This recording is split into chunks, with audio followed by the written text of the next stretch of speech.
Dorothy Guining with Scrapbooking Quebec. Today I'm here for the Scrapbook Nerd Online Shop.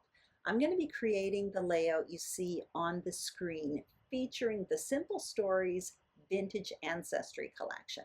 This is a heritage collection, only I'm going to be documenting photos of me in 2017. I'm also going to be sharing a trick on how to use lots of stickers on a layout without it overwhelming the page design.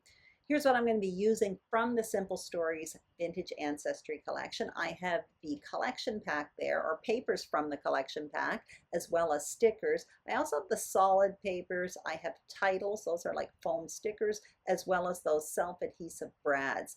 I got all of this at the Scrapbook Nerd Online Shop, so I will link up the shop as well as everything I'm using in the description box below. Now on my desk, you're going to see I already started my preparation. I made that frame style foundation with 3 sheets of paper, and I gutted 2 of them. There is a tutorial on my channel where I explain how to do that, so that will be linked below. I matted 2 photos. I have a bunch of paper. You saw that in the still photos at the beginning. But what I really want to talk about is the vanilla cardstock, because that one that I'm going to be using comes from Basil. It's Basil Vanilla Textured Cardstock.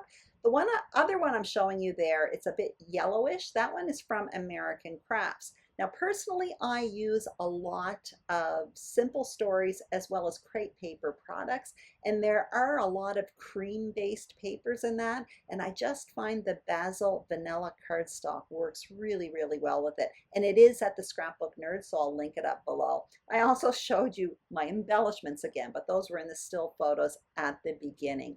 So what I'm going to do here is cut down all these papers and create a layered photo mat. And I am putting measurements for what I'm doing on the screen. I'm just going to talk a bit about this collection here because it is a heritage based, but I didn't buy it for that purpose. I love the collection colors, actually. I love the vintage jewel tones. I love the neutrals in it. And even though I'm not going to be doing heritage photos, there's a lot of reference in this collection to family, gather, and photography. And all of that is perfect for me, especially the photographer of the house. So back to my layout here. I am layering it up. As you can see, I have a vertical line, then 2 horizontals, and another vertical. That's my photo mat. It's an easy way to create a layered look on a page. Now what I'm doing is simply inking all of my papers. Even though they're from the same collection, I do find when you create layered photo mats, adding a little bit of ink does add a certain cohesiveness to the layout. It just kind of brings it all together. And the one I used will be linked up below, but it's from VersaFine. I think it's called Morning Mist. It's gray. I really like it. It's not as harsh as black, but it does give that kind of dark charcoaly look. So you can see I'm adhering my photo mat to the page, and then I will be simply placing my photos there, and from then I'm going to start embellishing. This page came together really quickly. There is no fancy tools being used here. I will end up bringing out my trusty tag punch, but that can be replaced honestly with a straight trimmer or a pair of scissors. Now what I'm going to do is get out the title. So I have selected the word photos. I literally cut it out of the cellophane in that pack so I can play around with placement. And now what I'm going to do is create tags. So I want to create one for my journaling. This design doesn't have a lot of room for journaling. I'm going to put a bid on, but I will make a suggestion later on if you have more journaling to do. So you can see I'm creating 3 tags here, and I'm just using scraps of paper. I'm cutting 2-inch strips, and I'm using this tag punch. But if you don't have a tag punch, all you have to do is snip the ends of the strips of paper, the corners on an angle, and then just punch a hole in the middle. That's it. I also added ink to all 3 tags, and you're going to see I placed 2 of them above the photo, and that's going to be where a big embellishment cluster is going to be. So it's almost like the base to the embellishment cluster.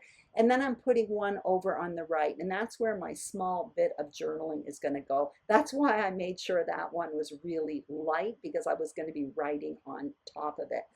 Now what I'm going to do is get my sticker sheet out, and I'm selecting stickers. Now what you saw there is I started by selecting big stickers, the bigger ones, and then I'm coming in with small ones, because when I create embellishment clusters, I always start with the bigger ones and then come in with the smaller ones.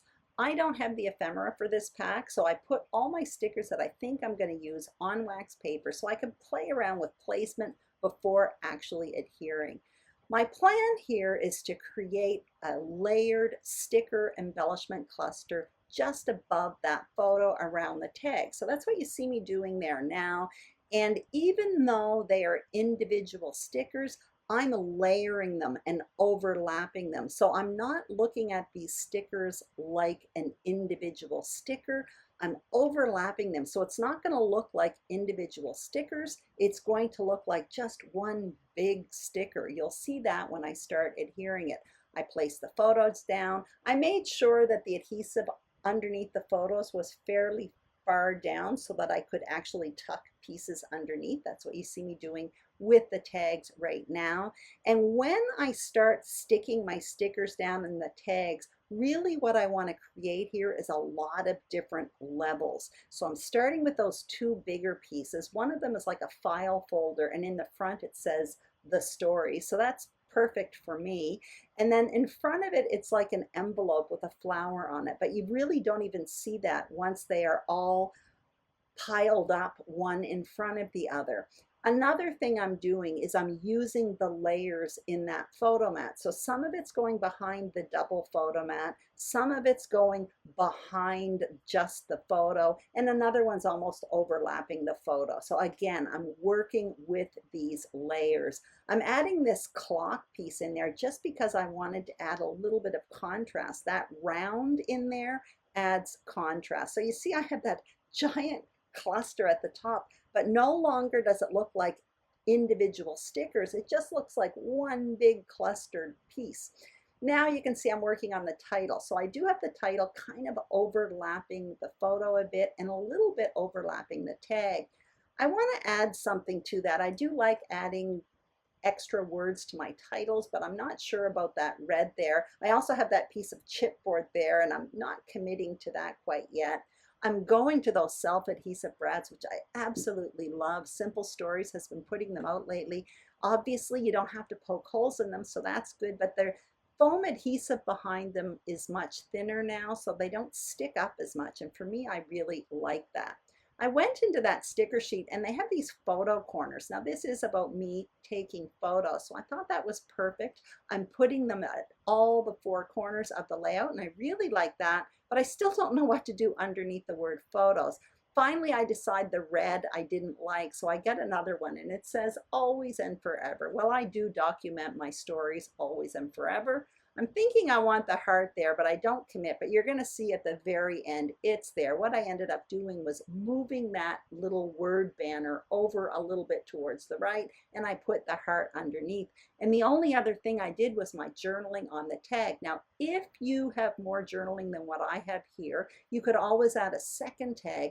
And another thing, what I would probably do is add some lines underneath the word photos and do my journaling there, almost to create a diagonal design. And then I would probably put that little heart that's underneath that gold colored banner underneath the writing. That's it. Anyway, I hope you enjoyed this video. If you did, I'd greatly appreciate a thumbs up. If you haven't subscribed to the Scrapbook Nerd YouTube channel, we would be absolutely thrilled if you did. The same thing for my channel, Scrapbooking Quebec.